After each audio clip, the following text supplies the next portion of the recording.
Muktainagar police station अंतर्गत चारठाणा या गावामध्ये जळगाव पोलिसांनी ॲडिशनल संदीप गावित त्याचप्रमाणे एसडीपीओ केदार आणि अडसूळ पी आय यांच्या नेतृत्वाखाली आज एक मोठा आपण एक ऑपरेशन राबवलं होतं. त्या ऑपरेशनमध्ये आपल्याला मोठ्या प्रमाणामध्ये यश मिळालेलं आहे. त्याच्यामध्ये एकूण 20 लाख रुपये आपल्याला कॅश मिळालेली आहे. त्याचप्रमाणे आपल्याला जवळजवळ 300 ग्रॅम सोनं मिळाले आहे, जवळजवळ 2.5 किलो चांदी मिळालेली आहे. त्याच्यामध्ये काही डुप्लिकेट नोटा देखील आपल्याला मिळालेल्या आहेत. या गावांची मोडच अशी आहे की तिथे मोठ्या प्रमाणात फेसबुकवर 2 अशा केसेस आपल्याकडे एकूण दाखल होते.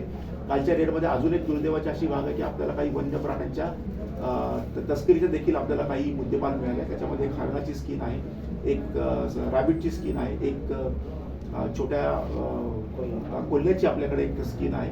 अशा भरपूर गोष्टी आज त्याच्यामध्ये आपण जप्त केलेल्या आहेत. एकूण 56 आपण आरोपींना इथे आणलेलं आहे.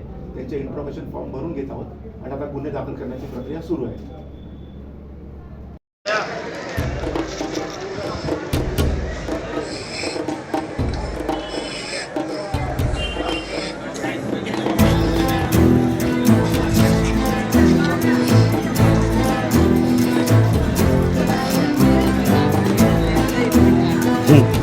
अरे साहेब सोशल मीडिया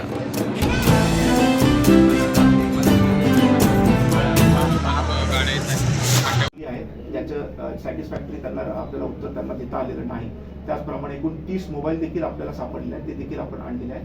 आता तपासामध्ये आपल्याला निष्पन्न होईल की यांची मोडस काय आणखी नव्हती किंवा काही फेक बँकेचे अकाउंट्स तयार केले होते का, ऑनलाईन ट्रान्झॅक्शन देखील संबंधित पीडितांकडनं ते घेत होते काय, याच्याबद्दल आपल्याला खुलासा होईल. याच्यामध्ये नकली नोटांचा देखील समावेश आहे की कसं? याच्यामध्ये नकली नोटा देखील मोठ्या प्रमाणात आपल्याला मिळालेला आहे की हे जे खोटं आमिष दाखवून लोकांना जे फसवायचे तर त्याच्यासाठी त्याचा उपयोग केला जात होता.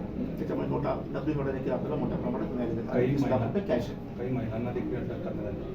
हो, आता आपण त्यांना कॉर्डर केलेलं आहे. याच्यामध्ये कुठल्या गुन्ह्यांमध्ये त्यांचा सहभाग आहे हे आज दिवसभरात आपल्याला निष्पन्न होईल. सर, आदिवासी महिलांचा आरोप आहे की या ठिकाणी आम्हाला कोणत्याही प्रकारची म्हणजे रात्रीच्या वेळेला ज्यावेळेला ऑपरेशन राबवण्यात आलं त्यावेळेला त्रास देण्यात आला. तर नेमका काय प्रकार? मी तुम्हाला या गुन्ह्याची सगळी हिस्ट्री देखील सांगितली. मी तुम्हाला किती गुन्हे आहेत आणि किती गंभीर स्वरूपाचे गुन्हे आहेत याचा देखील मी आपल्याला आकडेमोडी दिली. त्याच्यामुळे गुन्हेगार हा गुन्हेगार असतो आणि त्याप्रमाणेच पोलीस स्ट्रिक्ट ऍक्शन घेणार.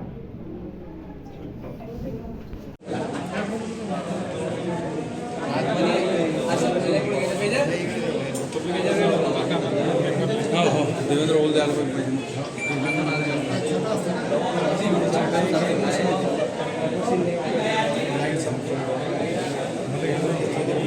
तुम्हाला भी घेऊ